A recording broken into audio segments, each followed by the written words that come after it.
7 में क्या आई थी, बीसीएस थ्योरी। बीसीएस थ्योरी में ये माना गया था कि जो इलेक्ट्रॉन का इलेक्ट्रॉन से इंटरेक्शन होता है वो विद मीडिएटर किसके होता है, फोनान के। तो इस केस में इलेक्ट्रॉन क्या करता है, एक वर्चुअल फोनान को इमिट करता है, और ये वर्चुअल फोनान क्या करता है, दूसरे इलेक्ट्रॉन इसको एब्जॉर्ब कर लेता है। तो यहाँ पर जो हमारा जो प्रोसेस होगा, इंटरेक्शन होगा, वो सारा का सारा इंटरेक्शन कैसा माना जाता है, अट्रैक्टिव माना जाता है। और ये हमारे इलेक्ट्रॉन क्या कहलाते हैं, कूपर पेयर इलेक्ट्रॉन कहलाते हैं।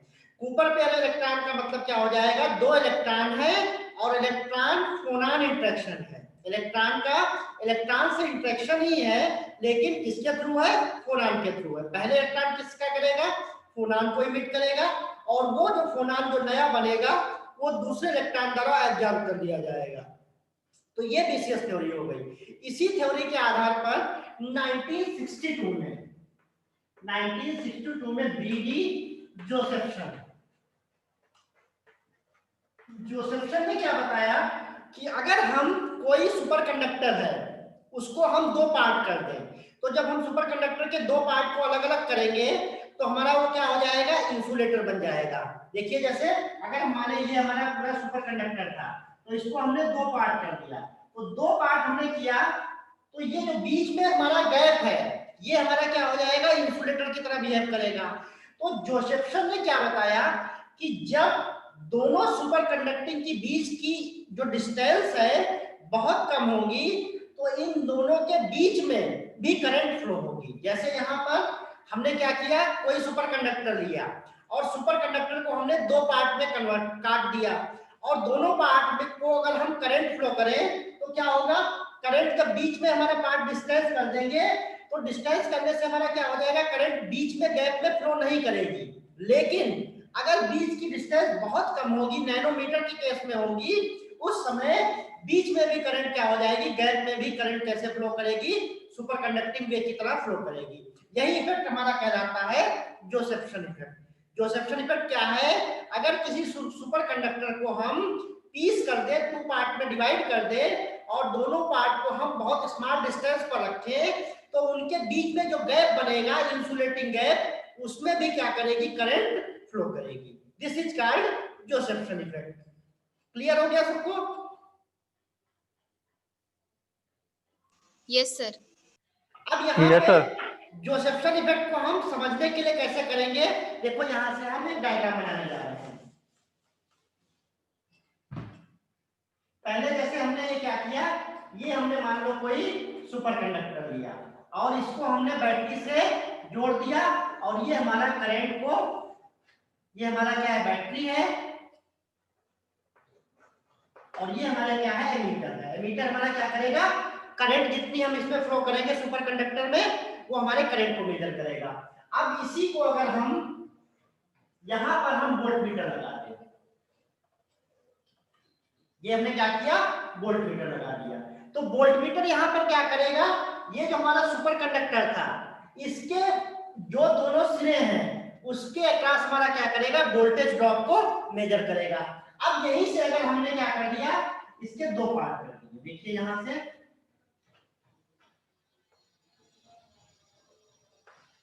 ये हमने क्या कर दिए, दो पार्ट कर दिए, हमारा पहला पार्ट हो गया, ये हमारा दूसरा पार्ट हो गया।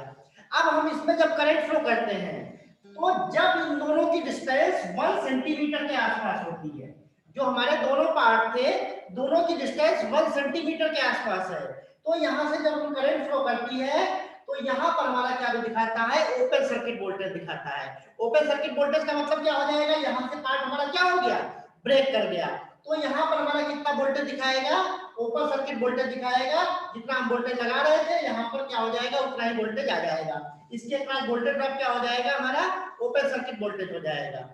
लेकिन अगर यही हम डिस्टेंस क्या करते जाए, कम करते जाए, और ये डिस्टेंस हम 1 सेंटीमीटर के आसपास के बजाय अगर हम इसी डिस्टेंस को हम कितना कर दें, 1 नैनोमीटर कर दें, तो जब 1 नैनोमीटर की डिस्टेंस हो जाएगी, उस समय जब यहाँ पर करंट फ्लो होगी तो करंट क्या हो जाएगी, ये दोनों के बीच में टनलिंग हो जाएगी। टनलिंग का मतलब यहाँ पर क्या हो जाएंगे, दोनों आपस में क्या हो जाएंगे, दोनों पार्ट हमारे जुड़ जाएंगे। तो जब करंट इस पार्ट से जाएगी, इसके बाद दूसरे पार्ट में जाएगी तो हमारा सर्किट क्या हो जाएगा, कंप्लीट हो जाएगा। और जब हमारा सर्किट कंप्लीट हो जाएगा तो इसके क्रॉस हमारा क्या हो जाएगा, वोल्टेज मेजरमेंट आ जाएगा। तो इस कंडीशन में हमारे क्या हो जाएगा, जो दोनों पार्ट थे सुपर कंडक्टर के वो हमारे क्या होगी, इसके जो बीच में गैप है, ये हमारा गैप कैसा है, इंसुलेटिंग है। यहाँ पे करंट नहीं फ्लो होनी चाहिए, लेकिन जब डिस्टेंस बहुत कम होगी तो इस गैप में भी क्या होगी, करंट फ्लो होने लगेगी। और यही हमारा इफेक्ट कहलाता है जोसेफ्सन इफेक्ट। सबको क्लियर हो गया, बताइए। Yes sir. अब यहाँ पे जोसेफ्सन इफेक्ट में क्या है, करंट फ्लो होगी। अगर हम बैटरी से लगाएंगे तो यहाँ पर क्या होगी, डीसी करंट फ्लो होगी। तो दिस इज कॉल्ड, हमारा क्या कहलाएगा, डीसी जोसेफ्सन इफेक्ट। अब अगर इसी समय अगर हम यहाँ पर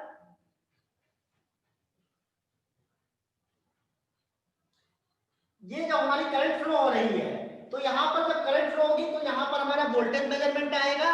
और जब वोल्टेज मेजरमेंट आएगा तो इसी समय गैप में हमारा क्या हो जाएगा, very high electromagnetic frequency generate होगी, अल्टरनेटिंग करंट फ्रीक्वेंसी जनरेट होगी। तो इस इफेक्ट को हम क्या बोलेंगे, एसी जोसेफ्सन इफेक्ट। एसी जोसेफ्सन इफेक्ट क्या होगा, डीसी करंट फ्लो होगी, साथ ही साथ उसी समय क्या हो जाएगा, यहाँ पर गैप में हमारी क्या हो जाएगी, एक electromagnetic frequency alternating current emit होगी, रेडिएट होगी। और ये हमारा इफेक्ट कहलाएगा एसी जोसेफ्सन इफेक्ट। सबको क्लियर हो गया डीसी और एसी में क्या डिफरेंस है। डीसी में क्या होगा, जब केवल गैप में डीसी करंट फ्लो होगी तो वो उस समय हम क्या कहेंगे, डीसी जोसेफ्सन इफेक्ट कहेंगे। और यदि डीसी करंट फ्लो होने से बीच के गैप में हमारा कोई इलेक्ट्रोमैग्नेटिक रेडिएशन भी रेडिएट होगा, रेडिएट भी होगा, तो उस समय हम क्या बोलेंगे, इसको एसी जोसेफ्सन इफेक्ट बोलेंगे। बताओ सबको क्लियर है यहाँ तक। Yes sir. अब ये यहाँ पर जो करंट फ्लो होगी बीच में, तो इसको हम क्या बोलते हैं, इसको एक नया नाम देते हैं जिसको हम बोलते हैं super conductor, super current. Super conductor क्या है, सुपर करंट क्या होती है, वो करंट जो सुपर कंडक्टिंग वे में दोनों सुपर कंडक्टर के बीच में इंसुलेटिंग गैप में फ्लो होती है, उसको हम क्या बोलते हैं, सुपर करंट बोलते हैं। किसी को यहां तक समझने में कोई प्रॉब्लम हो तो बताओ जल्दी से। Ojaswi, Megha. No problem sir. No sir. अब इसके बाद हम थ्योरी करने जा रहे हैं डीसी जोसेफ्सन इफेक्ट। ठीक, दो भाई हमारे डीसी जोसेफ्सन और एसी जोसेफ्सन इफेक्ट। तो पहले हम बात करने जा रहे हैं डीसी जोसेफ्सन इफेक्ट की। और यहाँ पे देखो, ये हमारे क्या हो जाएंगे, एक हमारा ये रीजन बन जाएगा, दूसरा हमारा ये रीजन बन जाएगा, और दोनों हमारे क्या हो जाएंगे, आपस में जुड़ जाएंगे। तो बीच में हमारा क्या हो जाएगा, टर्निंग हो जाएगी। तो इसीलिए इसको हम क्या नाम देते हैं, जोसेफ्सन टर्निंग, जोसेफ्सन टर्निंग। यहाँ पर जो दो पार्ट थे, लेकिन कंडीशन हमारी क्या है, डिस्टेंस कितनी होनी चाहिए, नैनोमीटर की रेंज में होनी चाहिए। अगर सेंटीमीटर की रेंज में होगी तो हमारा करंट यहाँ पर फ्लो नहीं करेगी। तो जोसेफ्सन इफेक्ट के लिए दोनों के बीच में सेपरेशन कितनी होनी चाहिए, नैनोमीटर डिस्टेंस होनी चाहिए। तो हमारा क्या हो जाएगा, यहाँ पर दोनों हमारे जो सुपर कंडक्टर के पार्ट है वो दोनों क्या करेंगे, दोनों के बीच में जो गैप होगी उसमें करंट फ्लो करेगी। और करंट किस तरीके से फ्लो करेगी, सुपर कंडक्टिंग वेव मींस हमारे पर यहाँ पर क्या होंगे, इलेक्ट्रॉन के बीच में इलेक्ट्रॉन फोनान का इंटरेक्शन होगा। किसके थ्रू होगा, हमारे फोनान के थ्रू होगा, मींस बीसीएस थ्योरी, जिसमें हम जानते हैं कि एक इलेक्ट्रॉन का दूसरे इलेक्ट्रॉन के साथ इंटरेक्शन होता है, और किसके थ्रू होता है, फोनान के थ्रू होता है। और यहाँ पर हमारे क्या बन जाएंगे, दो पेयर बन जाएंगे, एक हमारा इलेक्ट्रॉन इधर का होगा, दूसरा इलेक्ट्रॉन इधर से होगा। तो इनको हम क्या बोलेंगे, कूपर पेयर बोलेंगे। तो देखो यहाँ से हम डीसी जोसेफ्सन इफेक्ट की बात करने जा रहे हैं, क्या होता है। किसी को अभी तक कोई समस्या हो तो पूछो। फिर ये डेरिवेशन बहुत इंपॉर्टेंट है, दोनों इनमें से दोनों लॉन्ग क्वेश्चन में आ जाते हैं, या कभी कभी एक लॉन्ग क्वेश्चन में आता है। दोनों आप तैयार कर लोगे तो दोनों में से एक न एक तो आना ही है, ये रहता है सुपर कंडक्टिविटी पार्ट से। तो यहाँ पर देखो, अभी हमने बताया था दो हमारे रीजन बन गए। तो एक रीजन में हमने क्या मान लिया, वेव फंक्शन हमारा साई 1 है, और दूसरे में हमारा क्या है, वेव फंक्शन साई 2 है। पहले में हमारे जो नंबर ऑफ कूपर पेयर्स हैं, कूपर पेयर्स की डेंसिटी हमने मान ली। पहले रीजन में हमने कितनी डेंसिटी मान ली, n1 मान ली। दूसरे रीजन में हमने कितनी मान ली, n2 मान ली। n1 n2 हमारे क्या है, number of copper pairs density, या हम कह सकते हैं number of copper pair per unit volume. तो पर यूनिट वॉल्यूम जब लगा देंगे तो हमारा क्या हो जाएगा, number of density of copper pairs. तो N1 N2 मान लिया। साथ में इलेक्ट्रॉन के बीच में फेज भी होगा, तो हमने पहले रीजन में हमने क्या मान लिया, phi1 मान लिया, और दूसरे केस में हमने फेज कितना मान लिया, phi2 मान लिया। साथ ही साथ यहाँ पर दोनों हमारे जो रीजन हैं वो एक टनल के थ्रू जुड़ गए हैं, तो क्या होगा, फर्स्ट रीजन से सेकंड में कुछ लीकेज होगा, सेकंड रीजन से हमारा क्या होगा, फर्स्ट रीजन में कुछ लीकेज होगा। तो अगर हम ये माने कि हमारा क्या है, ये है हमारा मेजरमेंट ऑफ लीकेज, ये हमारा मेजरमेंट है लीकेज का कि कितना फर्स्ट रीजन से सेकंड रीजन में लीकेज हो रहा है, या कितना हमारा सेकंड रीजन से फर्स्ट रीजन में लीकेज हो रहा है। इसको हम क्या लिख रहे हैं, टी लिख रहे हैं। अब हम अगर श्रोडिंगर इक्वेशन लिखें तो श्रोडिंगर इक्वेशन हमारी क्या होती है, I H cross del psi del T कितना होता है, एच, यही तो होता है, E psi equal to H psi, जहां पर एच हमारा क्या होता है, हैमिल्टोनियन होती है एनर्जी, या हम उसको बोलते हैं टोटल एनर्जी बोलते हैं। तो ये हमारी श्रोडिंगर इक्वेशन है। अब यहाँ पर जब हम श्रोडिंगर इक्वेशन लिखेंगे तो श्रोडिंगर इक्वेशन हमारे क्या है, दो पार्ट में लिखेंगे, एक हमारा रीजन फर्स्ट के लिए लिखेंगे और दूसरे रीजन के लिए हम क्या लिखेंगे, दूसरी श्रोडिंगर इक्वेशन लिखेंगे। अब यहाँ पर एक्स आई हमारी क्या है, टोटल एनर्जी है, और यहाँ पर हमारा क्या है, रीजन की बात कर रहे हैं, तो फर्स्ट रीजन से सेकंड में लीकेज हो रहा है और सेकंड रीजन से हमारा क्या हो रहा है, फर्स्ट रीजन में लीकेज हो रहा है। तो इसको हम श्रोडिंगर इक्वेशन कैसे लिखेंगे, अगर हम फर्स्ट रीजन के लिए लिखें तो हम क्या लिखेंगे, I H cross del psi 1 del T equal to, अब हमारा एच क्रॉस और एनर्जी कितनी होगी यहाँ पर फर्स्ट से सेकंड में, तो हम क्या करेंगे, टी साई, टी साई तो हमारा क्या है, कितना लीकेज हो रहा है, एनर्जी कितनी ट्रांसफर हो रही है। तो इसको हम कैसे लिख सकते हैं, I H cross del psi 1 del T equal to H cross T psi 2। T psi 2 क्या है हमारा, फर्स्ट रीजन से सेकंड रीजन में कितना मेजर लीकेज हो रहा है। सबको क्लियर है, बताइए मेघा? Yes sir. कोई कंफ्यूजन तो नहीं है? ये हमारी इक्वेशन क्या हो गई, फर्स्ट हो गई। अब अगर सेकंड इक्वेशन की बात करें तो सेकंड इक्वेशन में हम क्या लिख देंगे, सिंपल सा लिख देंगे, I H cross del psi 2 del T equal to हम क्या लिख देंगे, एच क्रॉस।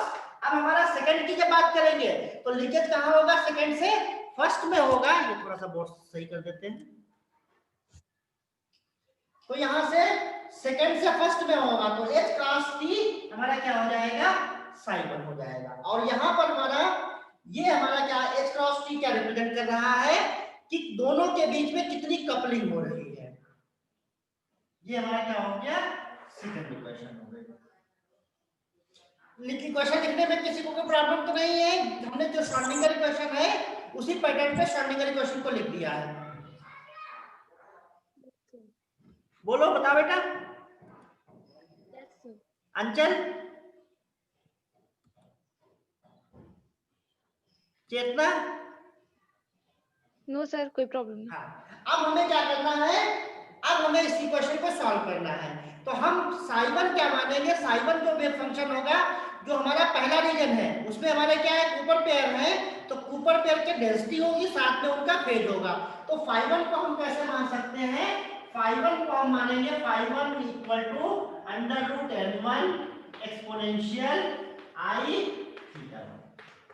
हम साई 1 को क्या मान लिया, अंडर रूट n1 हमारा क्या है, density of copper pair in first region, तो n1 एक्सपोनेंशियल आई थीटा 1। और फाई 2 को हम क्या मान सकते हैं, फाई 2 इक्वल टू हमारा क्या हो जाएगा, n2 एक्सपोनेंशियल आई थीटा, ये हमारा हो जाएगा। अब यहाँ पे फाई 1 n1 और थीटा 1 का फंक्शन है, और ये फाई 2 n2 थीटा। n1 हमारा डेंसिटी है कूपर पेयर की फर्स्ट रीजन के लिए, और n2 हमारी क्या है, सेकंड रीजन के लिए, और थीटा 1 थीटा 2 क्या है, हमारे फेज डिफरेंस है।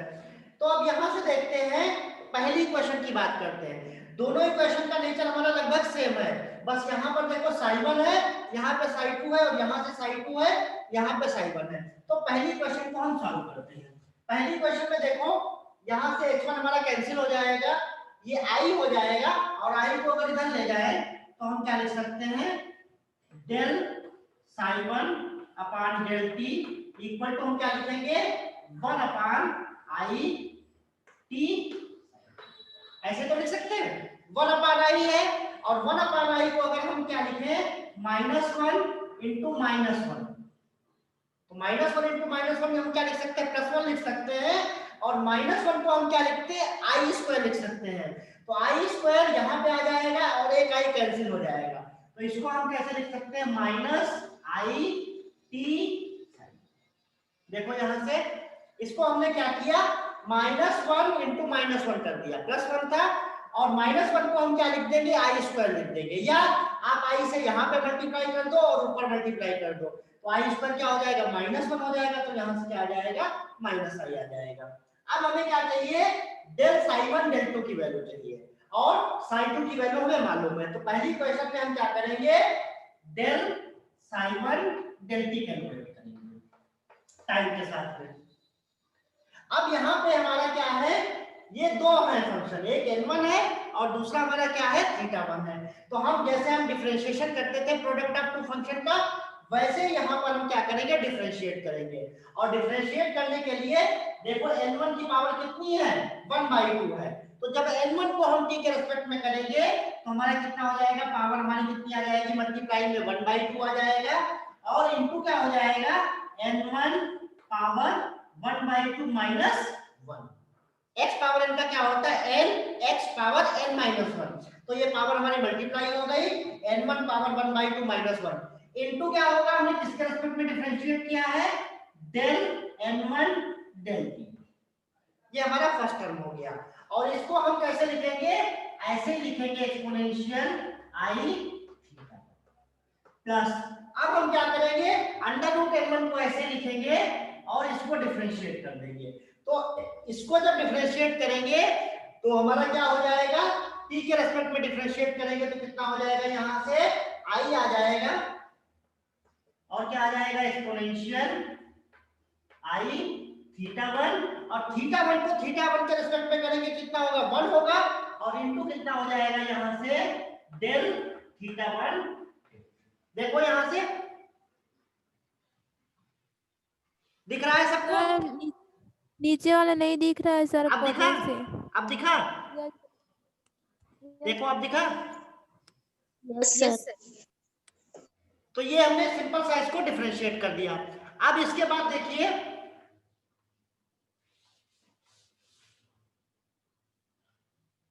इसको थोड़ा सा अरेंज कर ले, तो दोनों से हम क्या ले सकते हैं, कॉमन ले सकते हैं, या हम इस इक्वेशन को जो है इसमें वैल्यू पुट कर दें, तो जब वैल्यू पुट करेंगे तो हमारा डेल साई 1 डेल टी कितना है, देखो 1/2 दिख रहा है नहीं, 1/2, और n1 पावर 1 - 2 का मतलब क्या हो जाएगा, अंडर रूट n1 हमारा नीचे आ जाएगा, और क्या आ जाएगा एक्सपोनेंशियल i θ1, और ये हो जाएगा डेल n1 डेल, फिर दूसरे टर्म में क्या हो जाएगा plus i under root n1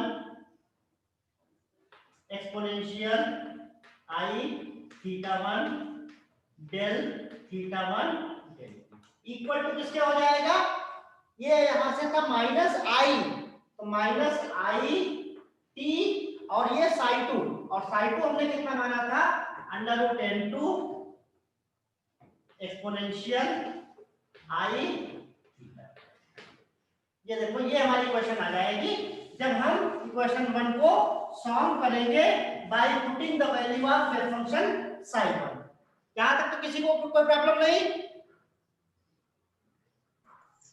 no sir. अब यहां से देखो ये अंडर रूट डिवाइड में है, तो अंडर रूट से हम क्या कर देते हैं, पूरे इक्वेशन को हम मल्टीप्लाई कर देते हैं, और यहां से हमारा क्या है 1/2 है, तो 1/2 को तो ऐसे रहने देते हैं। अब यहां से जब हम मल्टीप्लाई करेंगे, और ये एक्सपोनेंशियल i θ1 है, यहां पर एक्सपोनेंशियल i θ1 है, ये वाला क्या हो जाएगा कॉमन मिल जाएगा, तो देखिए एक्सपोनेंशियल हमने क्या ले लिया, कॉमन ले लिया, i θ1 ये हमारा क्या हो गया, कॉमन हो गया। यहां से क्या बचा, जब हम अंडर रूट 2 से मल्टीप्लाई कर देंगे तो हमारा क्या बच जाएगा, देखिए यहां से 1/2 2 डेल n1, यही तो बचेगा, प्लस अब यहां से हमारा क्या हो जाएगा i अंडर रूट n1 से मल्टीप्लाई करेंगे तो क्या हो जाएगा i n1 डेल थीटा 1, ये इतना बचेगा, इक्वल टू कितना हो जाएगा माइनस आई टी, और यहां से हो जाएगा अंडर रूट n1 n2, और यहां से हो जाएगा एक्सपोनेंशियल आई, देखिए इतना ही तो बचेगा। Yes sir. Yes, sir.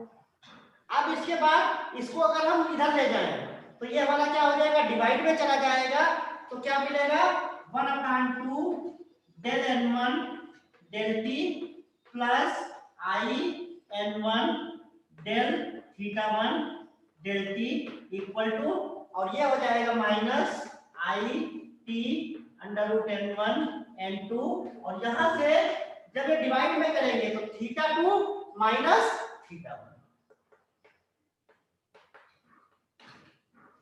ये हमारा क्या हो जाएगा थीटा 2 माइनस थीटा 1। सबको क्लियर है, कोई कंफ्यूजन तो नहीं किसी को हो रहा है? जी सर। अब ये थीटा 2 माइनस थीटा 1, इसको अगर हम फेज डिफरेंस मान लें, दोनों जो हमारे ऊपर पे एस थे उनके बीच में अगर फेज डिफरेंस हो जाए तो थीटा 2 माइनस थीटा 1 को अगर हमने मान लिया डेल्टा मान लिया, और डेल्टा हमारा क्या हो गया फेज डिफरेंस हो गया, तो फेज डिफरेंस यहां पे कर देंगे तो देखिए कितना मिल जाएगा 1/2 del n1 del T plus I n1 del theta 1 del T equal to minus I T under root n1 n2, और यहां से क्या हो जाएगा एक्सपोनेंशियल आई डेल्टा, और एक्सपोनेंशियल आई डेल्टा को हम क्या लिखते हैं यहां से cos delta plus I sine, e की पावर आई डेल्टा को हम क्या लिखते हैं cos delta plus I sine delta. अब यहाँ पे देखो, यहाँ पे रियल पार्ट भी है इमेजिनरी पार्ट भी है, तो हम क्या कर देंगे equating real and imaginary part, real and imaginary part, तो दोनों इक्वेशन बराबर है, तो इमेजिनरी पार्ट जो हमारा हो जाएगा, इमेजिनरी पार्ट वो और रियल पार्ट दोनों एक दूसरे के क्या हो जाएंगे इक्वल हो जाएंगे।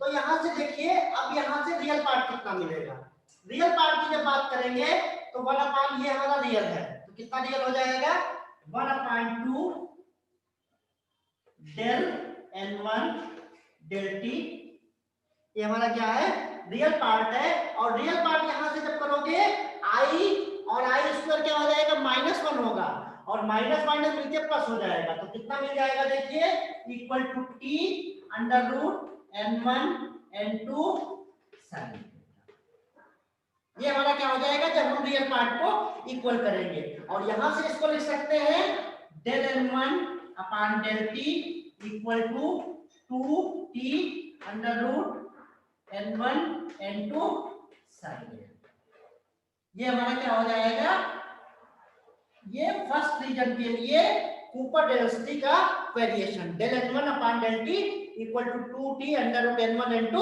Sine delta.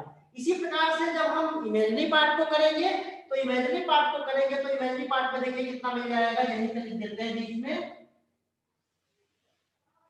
ये क्या हो जाएगा i, क्या मिल जाएगा यहां से देखिए n1 del theta 1 upon del T equal to, और यहां से इमेजिनरी के लिए हमें क्या लेना पड़ेगा, ये वाला माइनस टर्म लेना पड़ेगा, तो इसकी वैल्यू हो जाएगी minus T n1 n2 under root, और यहां से हमारा कितना हो जाएगा cos, ये n1 है और यहाँ पे हमारा अंडर रूट n1 है, तो यहाँ से del theta 1 upon del T की वैल्यू कितनी हो जाएगी, del theta 1 upon del T की वैल्यू हो जाएगी माइनस, ये हो जाएगी माइनस टी, और ये जब डिवाइड करेंगे तो ये हमारा हो जाएगा under root n2 upon n1 cos,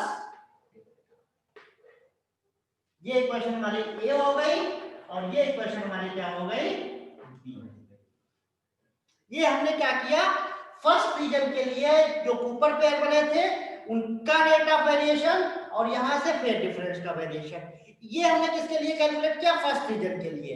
इसी तरीके से हम क्या कर सकते हैं, सेकेंड रीजन का भी कैलकुलेट कर सकते हैं। जब हम सेकेंड रीजन का कैलकुलेट करेंगे तो हमारे पास क्या आ जाएगा, देखिए हम डायरेक्ट लिखे दे रहे हैं del into del T.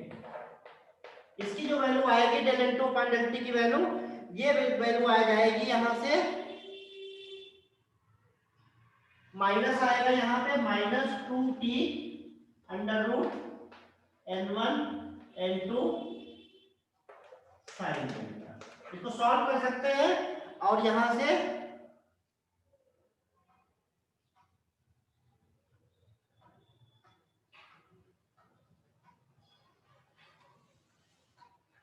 Del theta 1 upon del T की वैल्यू कितनी हो जाएगी, del theta 1 del theta 2 upon del T की वैल्यू हो जाएगी -t अंडर रूट n2। अब यहां से n2 हो जाएगा n1 अपॉन n2 आ जाएगा, n1 upon n2 sin theta. इसको जब सॉल्व करेंगे ये वैल्यू आएगी, देखिए यहां से ये, इसको जब हम थीटा 2 की वैल्यू लेंगे तो ये इक्वेशन हमारी हो गई सी और ये इक्वेशन हमारी हो गई डी। यहां तक सबको क्लियर है, बताइए जल्दी से। सर कॉस क्या करें, हाँ यहाँ पे कॉस होगा,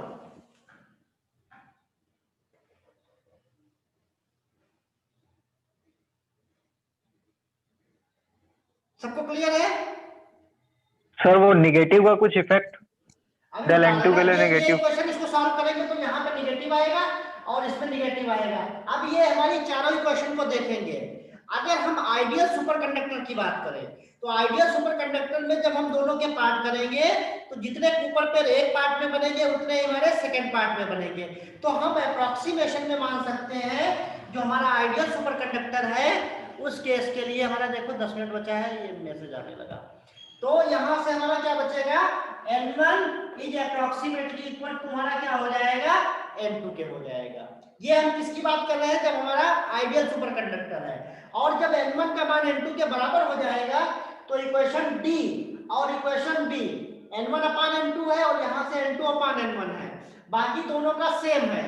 तो हम कह सकते हैं आइडियल सुपरकंडक्टर के लिए हमारी वैल्यू क्या हो जाएगी, del theta 1 upon dt equal to del theta 2 upon, जब हमारा क्या हो जाएगा, t1 का मान n1 का मान n2 के बराबर हो जाएगा। और n1 हमारे क्या है, पहले रीजन में कूपर पेयर है और n2 हमारे क्या है, दूसरे रीजन में कूपर पेयर है। तो जब आइडियल की बात करेंगे तो जितने हमारे कूपर पेयर पहले में बनेंगे उतने हमारे सेकंड पार्ट में बनेंगे। तो यहां से हमारी इक्वेशन क्या मिल जाएगी, del theta 1 del T equal to del theta. इसी को अगर हम इस तरीके से लिखें डेल डेल टी और यहां से क्या लिख सकते हैं, theta 2 minus theta 1 equal to 0। किसी भी अगर कांस्टेंट का हमारा डिफरेंशिएशन 0 होता है तो थीटा 2 1 माइनस थीटा 2 हमारा क्या हो जाएगा, फेज डिफरेंस है। तो फेज डिफरेंस क्या रहेगा, यहाँ पे कांस्टेंट रहेगा। तो हम मान सकते हैं theta 2 minus theta 1 equal to, हम क्या मान लेंगे, जो हमारा डेल्टा है ये हमारा क्या हो जाएगा, कांस्टेंट। अब n2 अपॉन n1 की वैल्यू बात करेंगे तो यहां से देखो बाकी दोनों सेम है लेकिन माइनस का केवल डिफरेंस है। तो माइनस का डिफरेंस होने से हमारा क्या हो जाएगा, del n2 upon del t equal to हमारा क्या हो जाएगा, माइनस डेल n1। अगर इसको हम इधर ले आएंगे तो यहां से क्या हो जाएगा, del del t n1 plus n2 equal to 0। तो n1 प्लस n2 हमारा क्या हो जाएगा, ये हमारा क्या हो जाएगा, कांस्टेंट हो जाएगा। तो कहने का मतलब है जब हम जोसेफ्सन इफेक्ट की बात करेंगे तो वहां पर हमारा फेज डिफरेंस क्या रहेगा, कांस्टेंट रहेगा। और total number of Cooper pair density होगी वो भी हमारी क्या रहेगी, कांस्टेंट रहेगी। अब अगर करंट डेंसिटी की बात करें तो करंट डेंसिटी हमारी क्या हो जाएगी, जे से डिनोट करते हैं और करंट डेंसिटी हमारी होगी J equal to J naught sine. J naught हमारी क्या है, ये हमारी कहलाएगी, ये जे नॉट को हम बोलेंगे सुपर करंट।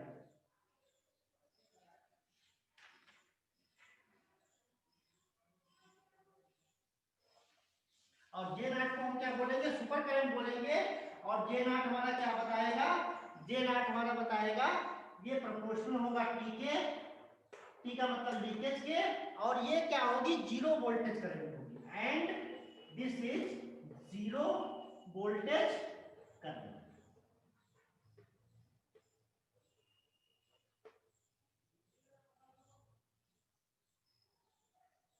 तो यहां से देखो कि जब हम इस तरीके से जब दोनों को करते हैं तो उस कंडीशन में हमारी क्या होती है, एक सुपर करंट फ्लो होती है, जिसकी वैल्यू क्या होगी, यहां से देखो साइन डेल्टा की वैल्यू मैक्सिमम कितनी होगी, -1 से लेकर +1 के बीच में एक्सीलरेट करेगी। तो हमारी जो डीसी करंट होगी -J0 से लेकर J0 तक ये वैल्यू होगी डीसी करंट की। तो ये हमारा कहलाता है डीसी जोसेफ समीकरण। सबको समझ में आ गया?